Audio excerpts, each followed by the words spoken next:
Hello, everyone, and welcome to today's webinar, Overcoming EBSD Indexing Challenges Using Spherical Indexing and Real Space Refinement in OIM Analysis. Before we get started, I'd like to cover a few housekeeping items.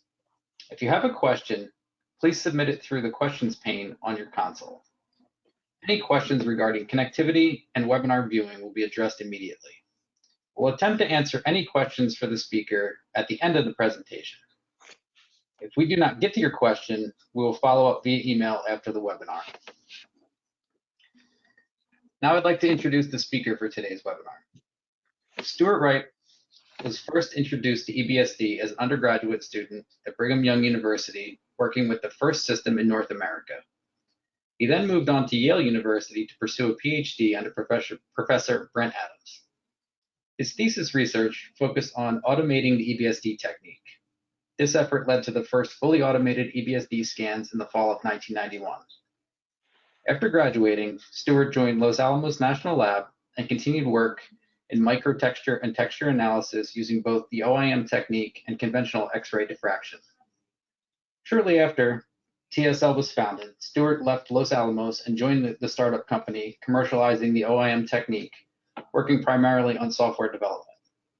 He's continued in this role through the purchase of TSL by EDAX and now through Amatec. The original OIM system at Yale could index approximately one pattern in 3 seconds. Modern systems have come a long way since those early days, with speeds now exceeding 6,500 index points per second. Stuart is closely involved in the continued development of the technique, as well as in working with scientists all over the world and applying the technique to their materials research. Now over to Stuart. Hi, everyone. Welcome to our seminar today. I just want to note that while I'm the one giving the webinar, it's actually Will who's done the brunt of the work on our spherical, but of course he's too modest and so I'm allowed to hype this up and be a little more excited. And I am excited about what we've achieved with spherical indexing and refinement. I also acknowledge our colleagues Matt Now and René Decleux, who have contributed a lot on the application side of some of the results we'll be showing today. So just as an outline, just in case you're new to EBSD, I'll give a very brief introduction, talk about our traditional way of doing indexing, which is through the Hough Transform. And then I'll talk about improvements we have available to us for Hough-based indexing with a focus on spherical indexing and refinement. So EBSD is a scanning electron microscope based technique. We focus a stationary electron beam on the sample, and from that we produce a diffraction pattern which is imaged on a phosphor screen and captured with a low light camera, or with our most modern camera with a direct electron detection approach to collecting the image. The bands in the pattern represent reflecting planes in the crystal, and so if you can determine the geometrical arrangement of those bands, then that is a function of the orientation, and you can determine the orientation of the crystal lattice within the diffracting volume. So as an example, I put my electron beam on a feature of interest on this grain here, highlighted in blue, and I get a diffraction pattern, and from that I get an orientation. And as I move the beam around, I get different diffraction patterns indicating that I'm in grains with different orientations. Sometimes you'll even see different phases. This is just a single phase example. So if you take control of the microscope with the computer as well as the detector, and you can even collect other data at the same time, EDS, but what we do is we step the beam to a point in the microstructure. We collect a pattern, we do what we call index it to get the orientation, and we record the orientation as well as other information such as the pattern quality or the reliability of the indexing. We record all that data, maybe even EDS data at every point. And we repeat that process over and over again. We collect the data on a regular grid, either square or hexagonal. So this allows us to create images of the microstructure based on orientation. So this is an example here of an orientation map where we shade each point according to that unit triangle that you see there. So points in red have a 001 axis pointing straight out at us. They're basically on face. The 110 points are in green, and you can see some of those in this example. And they are on edge, and the ones on corner are the blue ones. You see a couple examples there as well. There's one good example there. If we can then compare the orientations, and that way we can delineate the grain boundaries, and we can color those as well according to the degree of disorientation across the boundaries. So that's a brief introduction. What is this idea of index? That's the idea of we determine the orientation from the pattern itself. So one way to do this that we've done for a long time since some of our earliest systems is to use the Hough Transform. And the Hough Transform is a way of converting the band detection challenge into a peak detection challenge. So then that's an easier problem. Once you find the peaks, then you have found the bands. You look at the angles between the bands, and from that you compare that against known interplanar angles in your crystal. And from that, then you can determine the crystallographic orientation. So this is actually one of our very first OIMs, as we like to call them. This just shows the orientations in a rolled piece of aluminum. So what are the advantages, the pros and the cons of the Hough Transform and this triplet indexing, as we call it, idea? It's fast. It's fairly robust. It's served us well. Particularly if we add an NPAR or an LPAR, and I'll come to that point later. The cons is that it can be a little difficult to determine the best reflectors in more complex materials, such as low symmetry materials, rocks and minerals, for example. If the pattern is very poor, as you see here, you get a speckling, which is an indication that you're not capturing the orientations very well.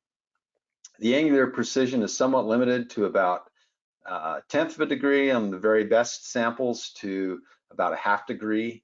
That's primarily dependent on pattern quality. Also, can be difficult to resolve pseudosymmetry, partly because of that angular resolution.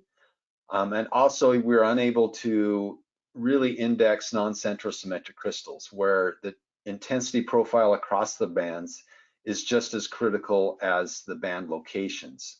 And that becomes difficult to differentiate with the Hough Transform. It's actually impossible with the Hough Transform, because the Hough Transform focuses solely on the band locations, the geometric arrangement.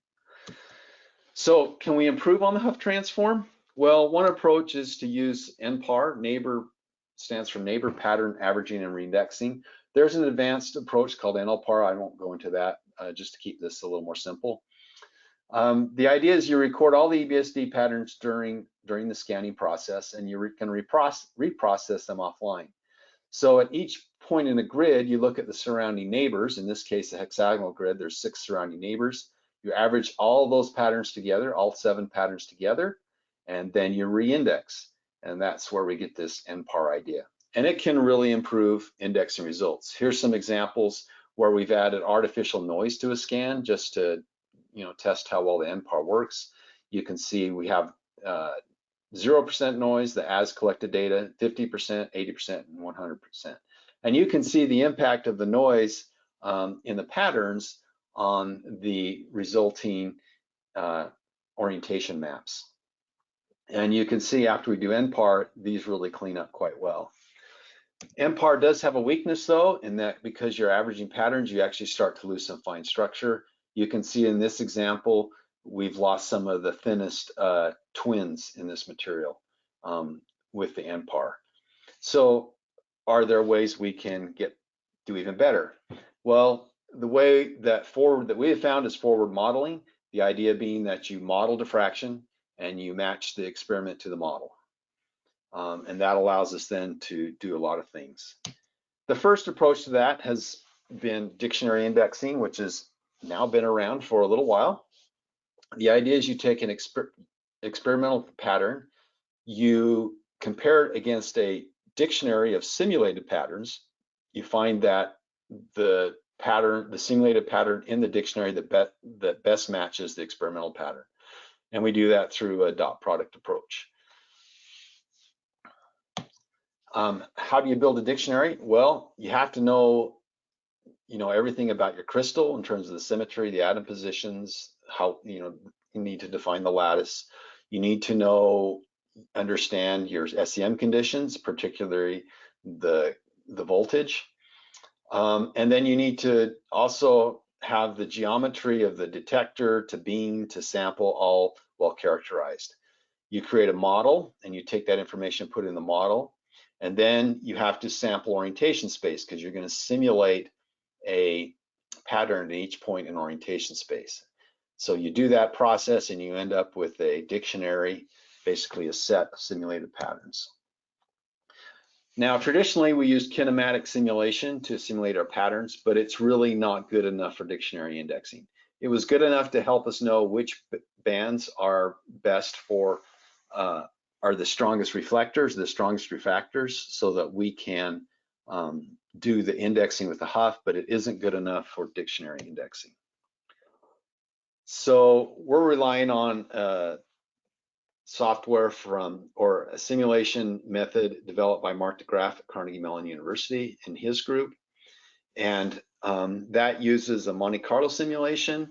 We do this for, basically we bin the electrons into a set of bins, and then we calculate the scattering.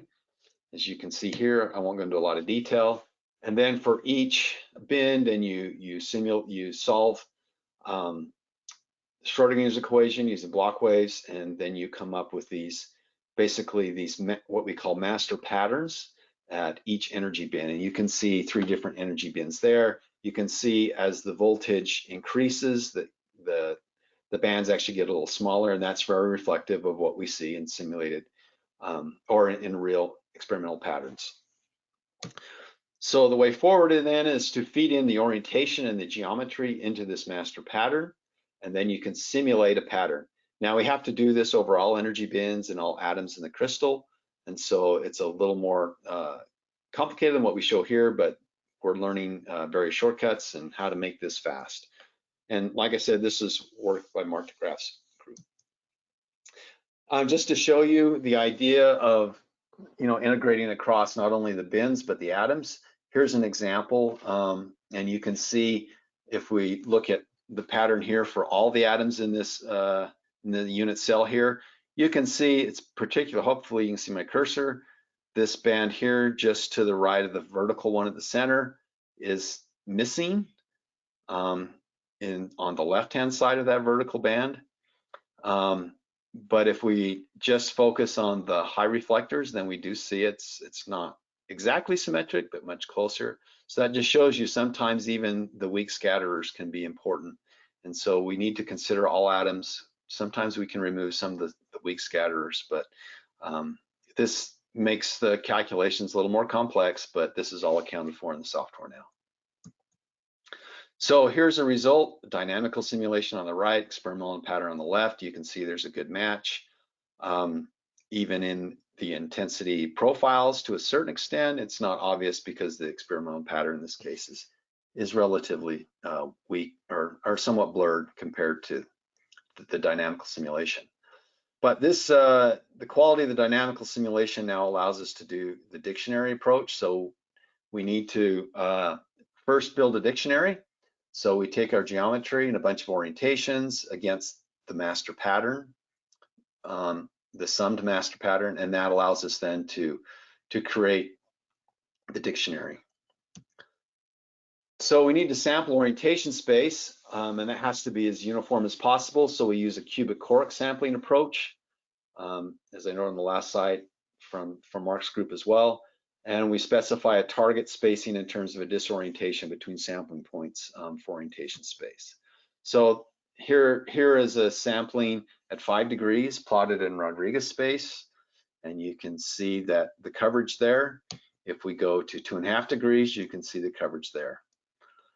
So you do need to go to a small enough target disorientation to really be able to robustly do the dictionary indexing. You can see in this example on nickel, if we go to 5 degrees, it's just not close enough to get a good indexing.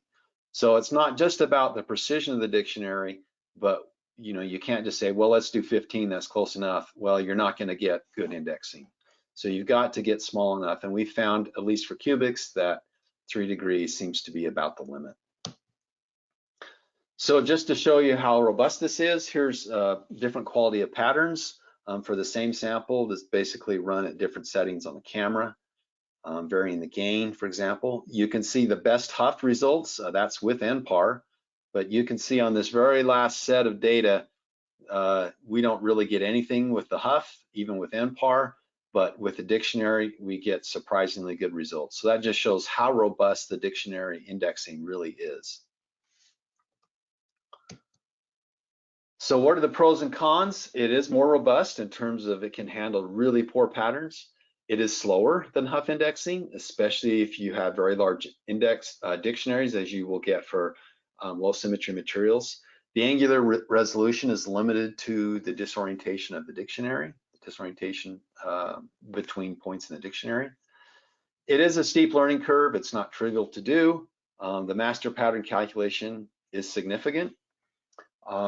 And you have to worry about the space in the dictionary and also some of the other parameters. You have to get those refined well to work. But we can get good results with that, and there's been several good examples in the literature. Just a note about dictionary size, you'll note as you get to very small angular resolution, the number of points in the dictionary explodes. Particularly at low symmetry materials, you can see it's even more significant. So this represents a challenge in terms of the computation, both time and resources involved. So let's think about this again in terms, I want to give you a 2D dictionary indexing example. So let's say we've got a full scene, as you see on the left here of the lighthouse. You can think of that essentially as our master pattern. You could create a dictionary, and then you could find the best match of your sub image or detected image, as I've represented in this image here, and you can match it against all the points in the dictionary and come up with a relatively good match. And you can do that, but it is not the most efficient way. A better way is to use cross correlation of the Fourier transforms of both the full scene image and the detected image. If you do that, then you can see the peak that you see highlighted in the cross correlation image, and then that you can use that and match up and see the good match that you have there. And this is much more efficient way to actually to find the alignment of the sub image from the larger image. And this is a pretty common way to do this in image processing. So can we do this for some reason I won't advance. There we go. Can we do this on can we do cross correlation on a sphere? The idea being that you have the master pattern being your full scene, you have detector pattern. Can you do a cross correlation and do it that way? Well, it's a little more complicated than that, as shown here, because you also have to account for the rotation. As you can see, I have a peak there in the cross correlation, but it's really an axis, and I have to find the rotation about that axis as well. And that can be done, not with Fourier transforms, but with spherical harmonics. So you can see the analog, the Fourier transform to the spherical harmonic transform. And Will has done that work, and you can see here the math for the cross correlation. I'm not going to go into any details there, but just to point out that there is one parameter that we have control over, and that is the bandwidth. The higher the bandwidth, the more we capture the finer details in the patterns. You can see there 158 bandwidth versus the raw pattern from the spherical transform, or the raw pattern from the spherical master pattern. And then you can see at 68, it's much more blurred. So the number of patterns, how fast we can do the spherical indexing really is a function of that bandwidth. And you can see here on it that we can get up to speeds of 5,000 patterns per second. If we go to the higher bandwidths, then that drops. This is on 64 by 64 pixel patterns from a nickel, so it's cubic symmetry. On a laptop, nothing very special about laptop other than it has a GPU in it. And I'll go into some more details about that. So does the spherical indexing, how does it compare against the dictionary? So here's our terrible pattern.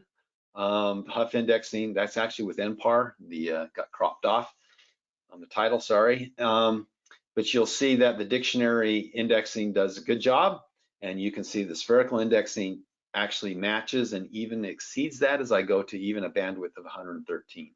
So, and it is much faster as well. So that's the work of Will, as you see in the bottom of the slide there, and you can see how robust it is. So that's great. Let's show some examples. Here is hot rolled magnesium. That is on the left is Hough indexing. That is with NPAR as well. And you can see the spherical indexing gets rid of so much of the speckling, particularly in the high deformation areas and at grain boundaries. Does a great job. And that's a hexagonal material, just to show you that it isn't just cubics we're talking about. This shows behind the pattern quality, image quality, in a grayscale behind the color. And on the spherical indexing, we get a similar kind of map out of the confidence index that comes out of the spherical indexing. Just to show you that not only do we get the orientations, but we have other data that we collect that we can image with. Another example, this is a very fast scan done on a highly deformed duplex steel. You can see the Hough results at the top, the spherical results below. So not only does it do a single phase well, but it can do multiple phases. The way that is done is you basically spherical index it for one phase, follow with a second. If the confidence index, the spherical confidence index is higher for the second iteration for the second phase, then we use that one. So it's a two-pass approach to using for multiple phases. Here's another highly deformed sample, is a cross-section through a shot-peened surface of aluminum. You can see the struggle that the Hough indexing had. Then you can see the results for a bandwidth of 13 and spherical in the middle column of results, and the dictionary results on right. It is interesting to note, for example, the pink grain at the right edge. You can see the effect of the discretization of the dictionary indexing there, where it's relatively smooth in the spherical results.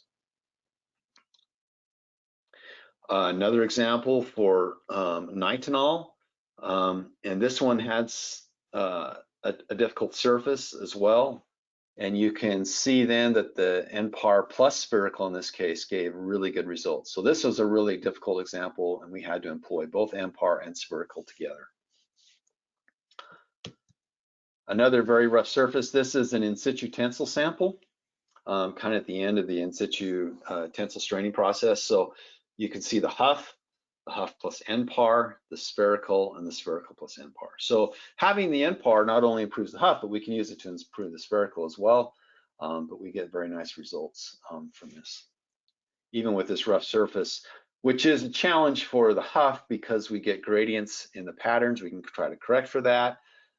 When you get severe surface roughness, then sometimes we even get shadowing, and I believe we had that in this case. So you can see that it overcomes much of that. Just to show you some other symmetries, this is stickite, and you can see this is a little more complicated sample. It's also very rough, but we get good results here too. We can also do very large areas. Of course, this takes longer than Hough, so you have to maybe have a little bit more patience, but you can see that we do a better job here. We don't have nearly as many voids in our grains with the spherical. Here's a really nice example of a biomineral that's beam sensitive. So we had to move quickly. So we have to collect the data on the pattern, on the material as fast as possible. So we go to a setting that's as quick as possible. You can see the IQ map there on the left, and here is the EBSD result, the Hough indexing results. And you can see there are areas where we do get some good data, but there are also areas where we really aren't picking up anything. If we add the spherical, it improves our image quality map, which is nice, but more importantly, it improves our ability to obtain good, reliable orientation data as well on the right. And that is a dramatic difference from our Hough result. Just to show it without the overlays.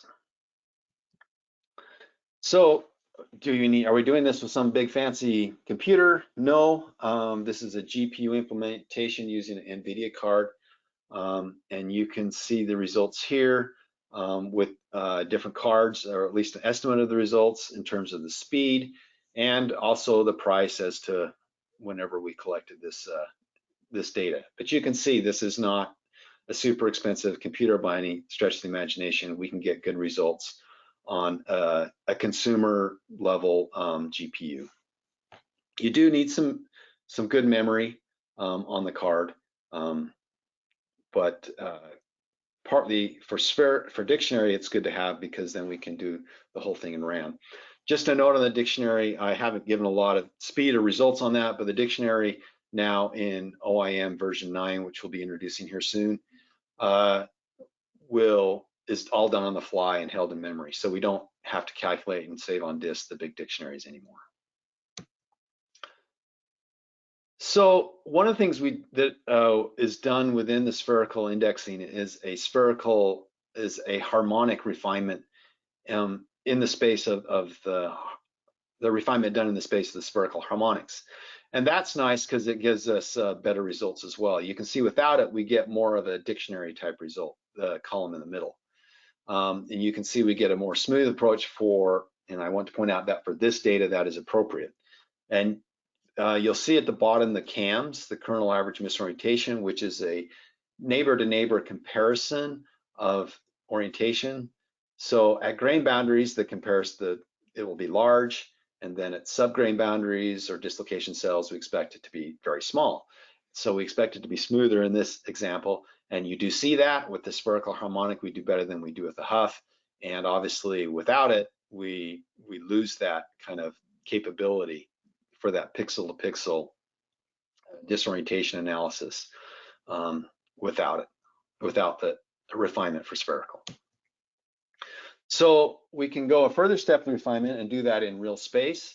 So if you can imagine, if we were to dictionary index to get to our orientation data, then it would look something like this. You have a continuous orientation space, so the green block is orientation space in 2D, which of course it's a 3D in reality.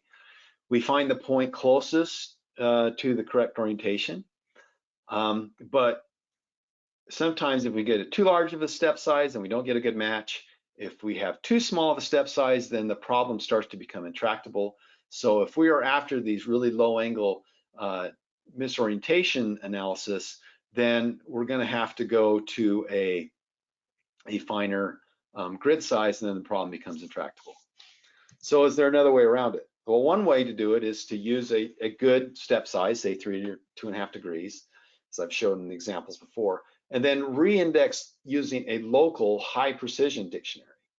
And that you can do it that way, and you can get some reasonable results, but we found we get better results if we use a nonlinear optimization approach. It's hones in on the correct answer faster, and we tend to get better results. One way is to use Bobby QA. We actually use a variation on that, more suitable for the EBSD problem, but you can see the Bobby QA results get to good results from the paper coming out of MIT. Eddie Peng and Chris Yu's group.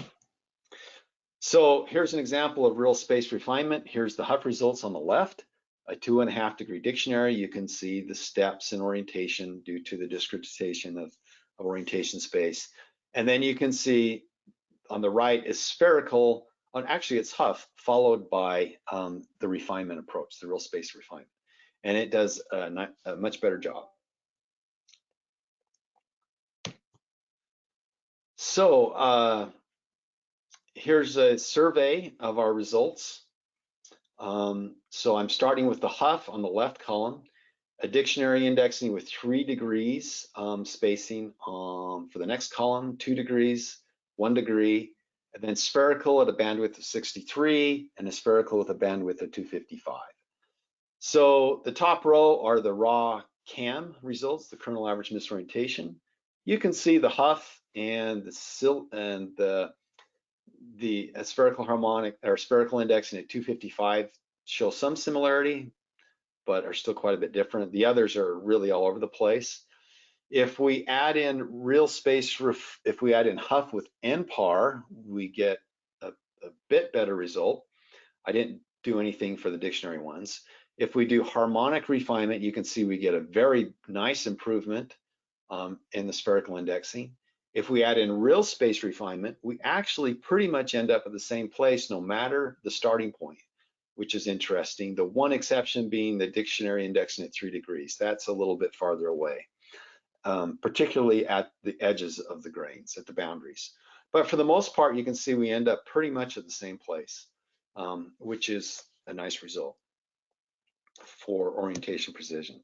So we were trying to get a handle on what does this mean for our precision, and we decided to compare against some HR EBSD results done by Josh Kasher at OpenXY data we had collected earlier.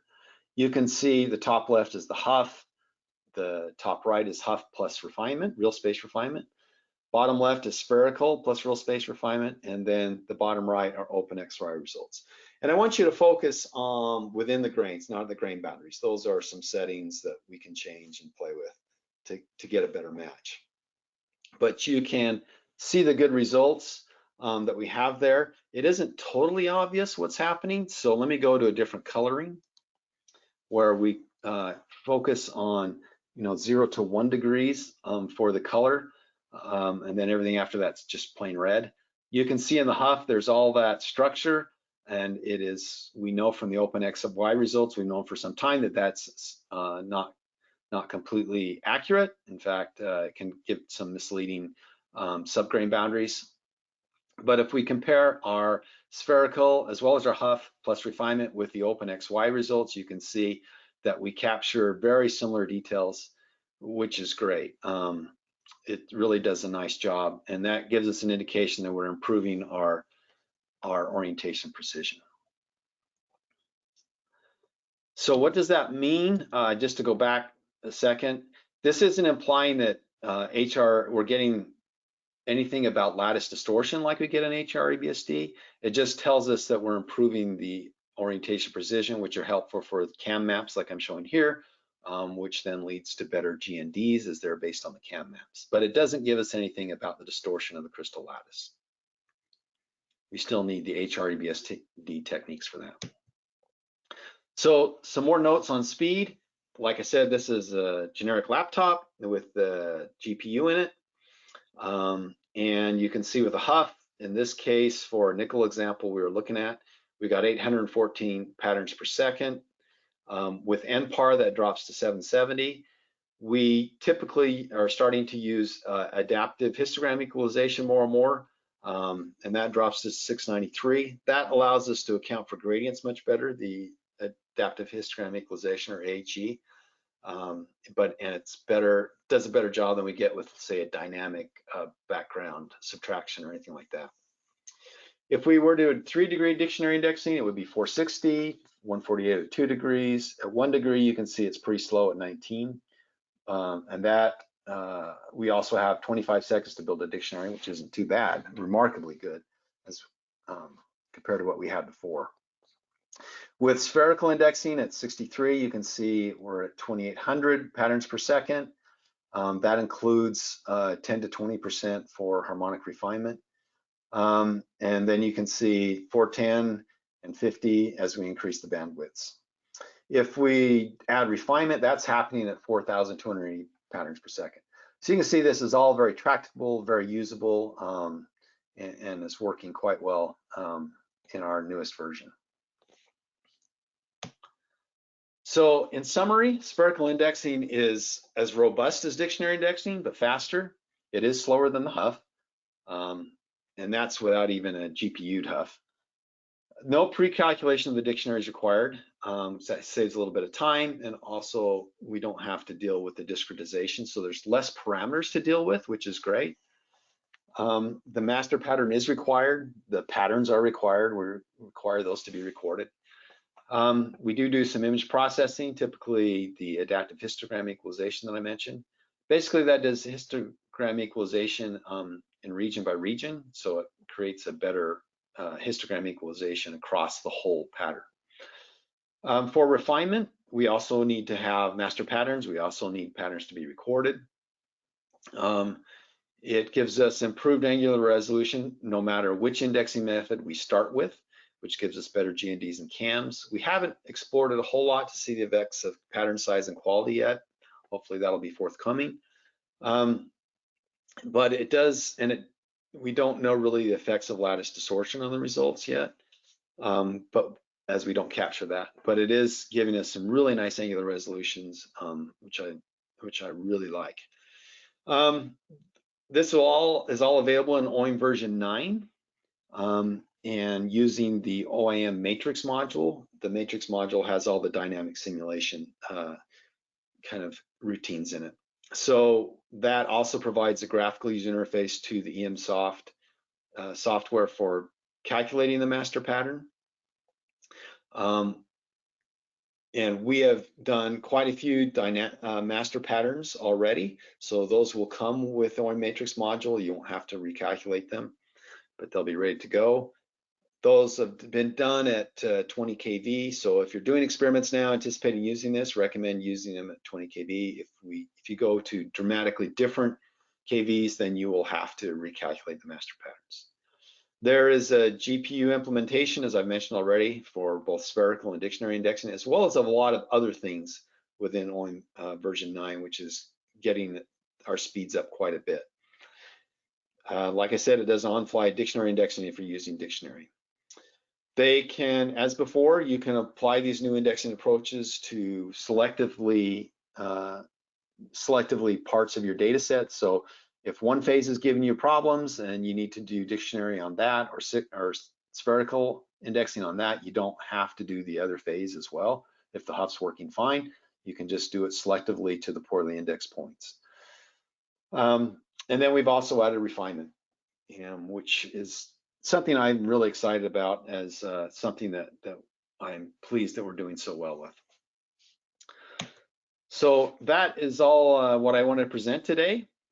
If you have questions, please submit them if you already haven't through the questions pane, and we'll try to address some of those.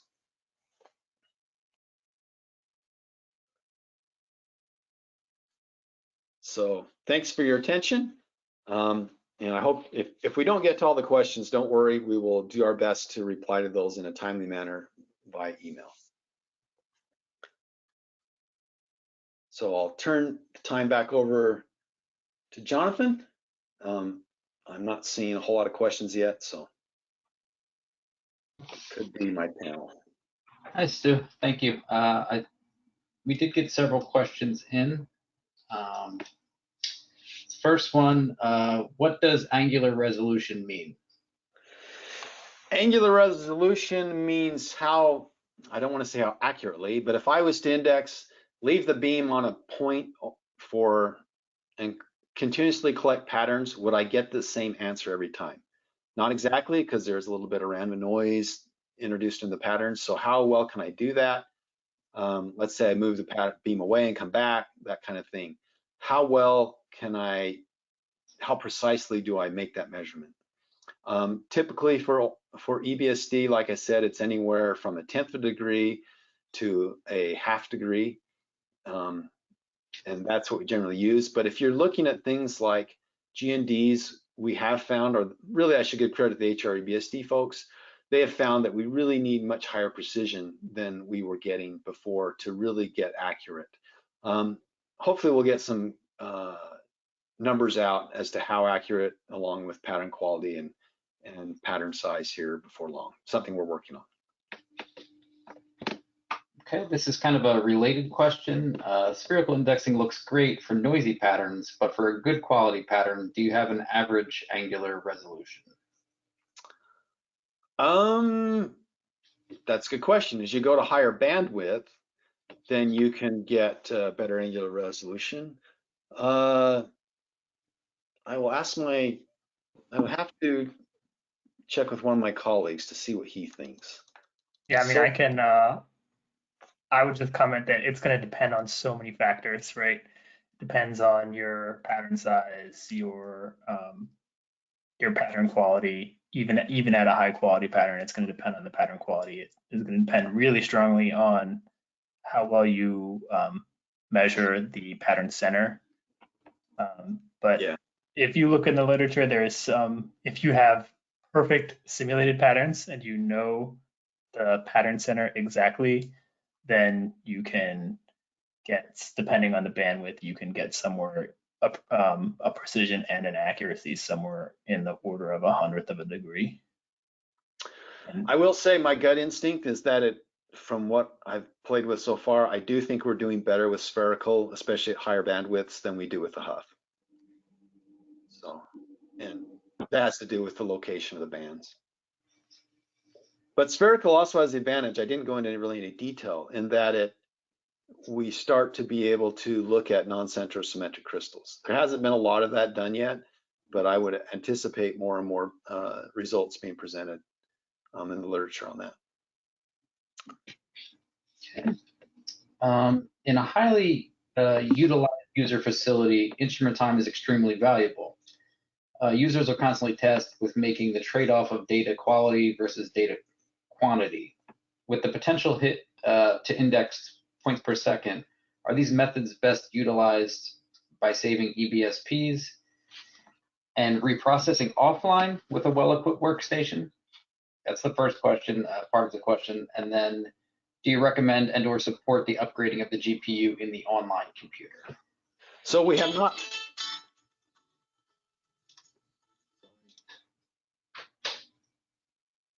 Sorry, we have not implemented this yet in the online, so it's right now it's somewhat of a moot question. We will be going down that route eventually.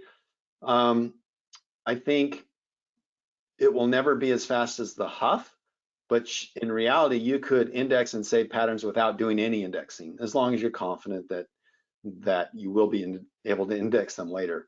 But if you're routinely doing samples that you know you can index and you know the settings, then it would make sense to just collect patterns and then do the reprocessing later. That would save you the most instrument time by far.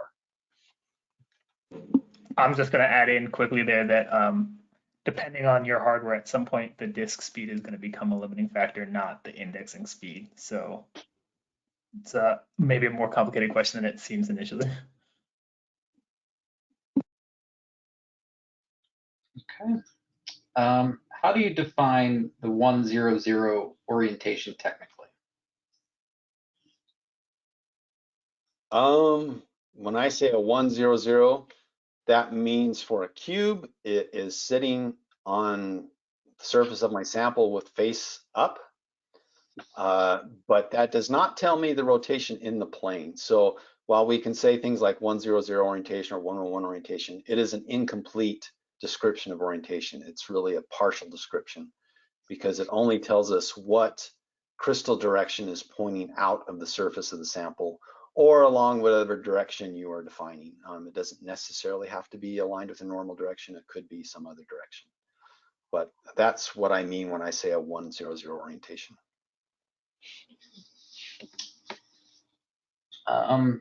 This person said they may have missed when you went over the point. Can you do spherical indexing refinement on Hough indexing results? Yeah, it's actually the refinement's actually what we call it real space refinement. It is a dictionary refinement because you're simulating patterns and comparing. So that is it's not really spherical, but yes, you can start with Hough, you can start with spherical, you can start with dictionary, any of those three. Okay. What is the optimal method or way to get a dictionary indexing pattern? Not totally sure what is meant by the question. The optimal way for simulating patterns is explained using this master pattern approach. There's been a couple of papers published on how to calculate or simulate patterns using dynamical diffraction models. And those are the best ways that I'm aware of to the one that I mentioned in our work. And there's another one by Anna Winkelmann.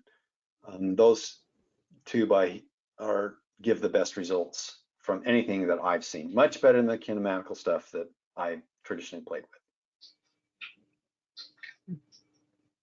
How do you go about deciding which step size to use? Oh, that's a loaded question. It really depends on what you're trying to get out of your material. You know, if I'm interested in texture, the question about what's a 100 orientation, let's say I want to just find out if my sample is mostly 111 or mostly 100, or what fraction between those two. I could use a very coarse step size. I'm not interested in the grains. I'm not interested in grain boundaries. So in that case, I can use a very coarse step size and get what I need quickly. If I'm interested in boundaries, then I need to have enough orientation measurements per grain to capture the boundaries. Traditionally, we've said approximately 25 points for the average grain, but that means you'll miss any small ones. That's kind of assuming you have kind of a normal grain size distribution. So that would be one suggestion for that. If you're after grain size measurements, that's kind of not a bad rule of thumb, although I probably would jump it to 50 these days because we can collect data so quickly. If you're interested in low angle misorientations, like for GND studies, deformation studies, you're going to want to go pretty fine because you've got to capture the very small variations in orientation that come from dislocations. So in that case, you're going to need a step size right at the limit, frankly, of your SEM measurements. So that's my suggestions. It really does depend on the problem you're studying. Yeah, at the risk of regretting the answer later, the normal rule of thumb across characterization techniques is you need at least 5 to 10 measurements across your feature. So if your feature is a grain, not the shape, the size, then you need a step size that gives you that. And like Stu said, if you want boundaries, then you need 5 to 10 steps across the length scale of the shape of the boundary you care about. But it's always going to depend. I think another thing I would suggest is with modern systems, we can collect patterns and data so fast that it might make sense to oversample in case you want to use that data later for something, another research project or some other feature of interest.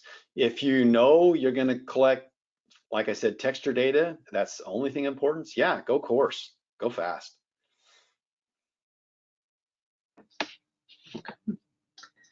Can you choose another similarity metric for dictionary indexing other than the normalized dot product, say the normalized cross-correlation coefficient? Yes, there has been some experimenting with that. I don't recall the paper off the top of my head, but even some experiments I've done for dictionary indexing, the normalized dot product or inner dot product seems to be the best, and is a robust, fast, efficient calculation. I will leave it to Will to comment on the confidence index that comes out of the spherical. Yeah, so I'll go in backwards order. The confidence index that comes out of the spherical indexing is an unnormalized spherical cross correlation. For the dictionary, different metrics have different strengths and weaknesses depending on what you want. From what I've seen, the most popular two are normalized dot product and normalized cross correlation. The advantage of normalized dot product is that it's faster to compute. The disadvantage is that it's like a cosine type distance. But what we are using is actually normalizing the patterns beforehand, so they end up being the same thing.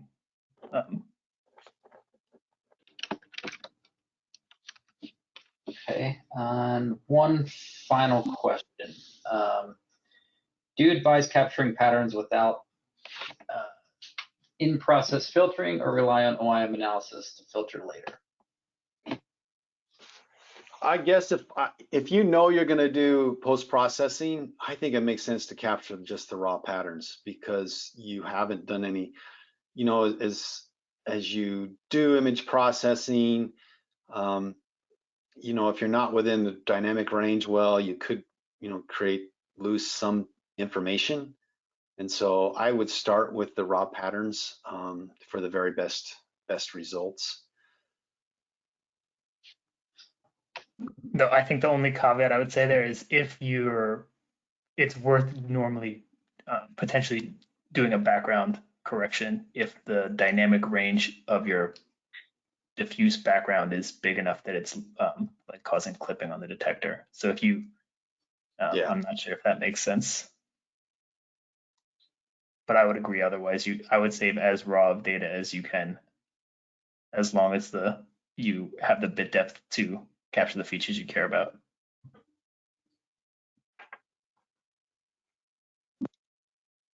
Okay, I think that'll wrap it up. If there's any questions we didn't get to today, we will answer them via email. I'd like to thank Stu for the presentation, Will for jumping in and helping out with the questions. If you have any further questions, please feel free to contact us at any time. Thank you. Thanks, everyone.